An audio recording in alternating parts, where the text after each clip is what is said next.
If you're on benefits like ESA, Universal Credit, or even PIP, did you know that under the new rules that I'm going to be telling you about in this video, actually being ILA is going to give you entitlement to even less financial support, which means less money in your bank. If you are wanting to access support, resources, tutorials, guidance, even things like our wonderful health journal, which will help you to track it, prove it, and claim it for things like PIP, ESA, LCWRA, and can even help you in employment tribunals, then go along to thejusticejournals.com, because as a successful disability advocate myself against the Department of Work and Pensions, all I'm going to say is inside the Justice Journals, we have it sorted. First of all, let's start with ESA. One of the Justice Journal members came to us because they could not find the answer anywhere to do with the following situation, which I think is going to affect thousands of people. So I'm going to share it with you. This follower said to us that they have received the migration letter to migrate from ESA to Universal Credit, and they did that. They were self-employed, so they needed things like a work permit. They also needed a little bit of extra support because they were applying for things like access to work, which is another thing we do help people with.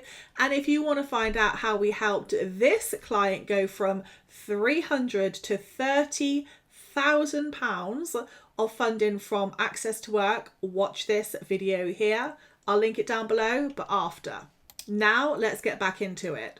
Once our client had made an application for Universal Credit following the instructions on their award migration letter, they were then called by the job centre and they were told that they need to go back and close their ESA claim and then claim new style ESA. Now, this client was very cautious because she'd already received a Universal Credit statement, and on it, it was quite clear that that transitional protection that had been promised was not featuring anywhere on the statement. And when I looked at the maths as well, it also looked like she had not had any transitional protection taken over. Now, there is a rule that if you're going to get more on Universal Credit than you would be if you were with the transitional protection, then obviously the transitional protection will just fall to the wayside and the Universal Credit amount will take over, because DWP cannot be making rulings when they're doing migrations on accounts or claims where somebody is going to be receiving less money. However, there is a little red flag, well, quite a few actually, in the transitional protection criteria. So I thought I would go through just a couple of these with you because some of them are pretty shocking and I bet you do not know what they are all about. So welcome to the next 10 things that are going to stop your transitional protection from actually getting you more income or more funding because of your health condition. Number 1, claiming too early.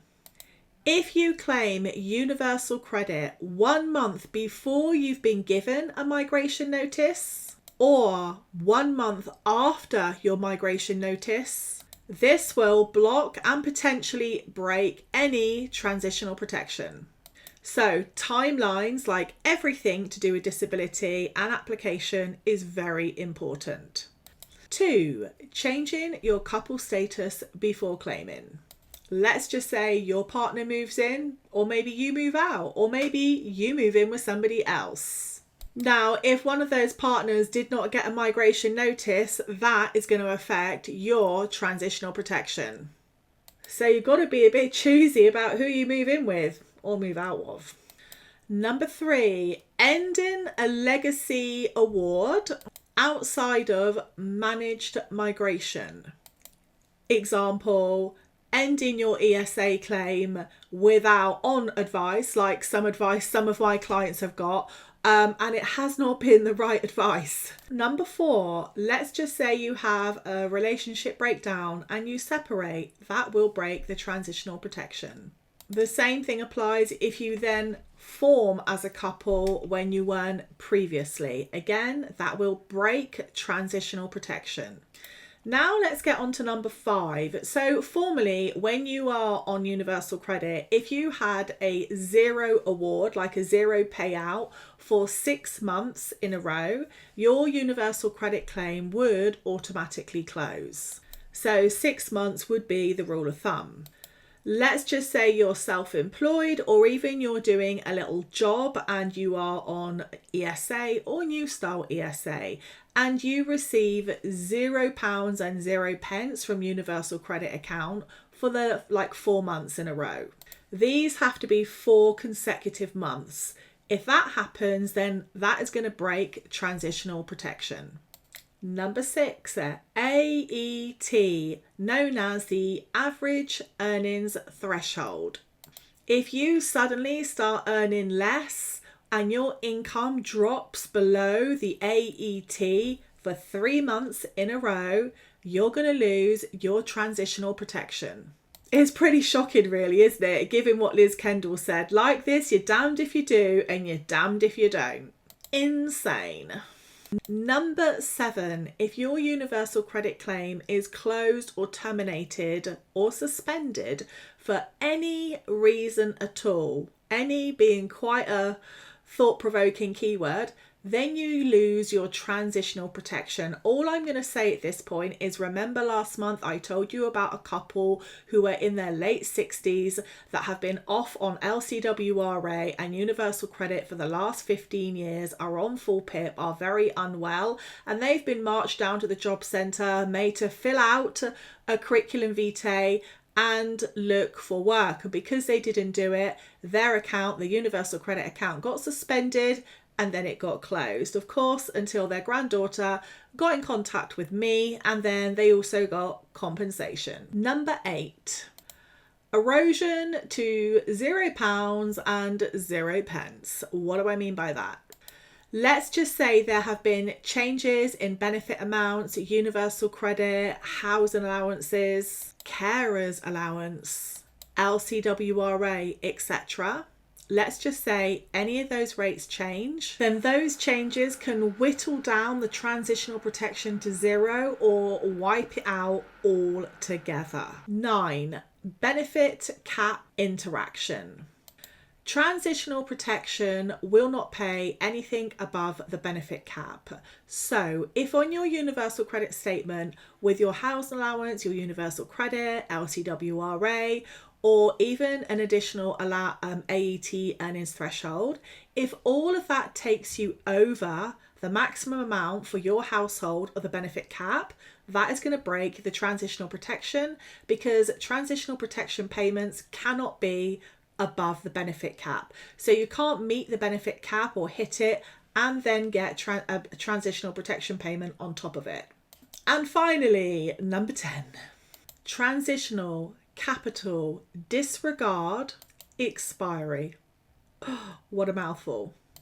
Let's just say you move it to Universal Credit and you've got more than £16,000 in your bank account as savings. Now, normally under Universal Credit rules, you would not be entitled to open a Universal Credit claim if you had that amount of money. However, if you are migrating, there is a 12-month rule, which means for 12 consecutive assessment periods of Universal Credit, you would be, as the claimant, exempt from the normal Universal Credit cap eligibility when it comes to maximum amount of savings, which is £16,000. Now, to be clear, this is an exemption that you only have if you have managed migration from ESA to Universal Credit. Once that 12 months is up, then it's going to apply.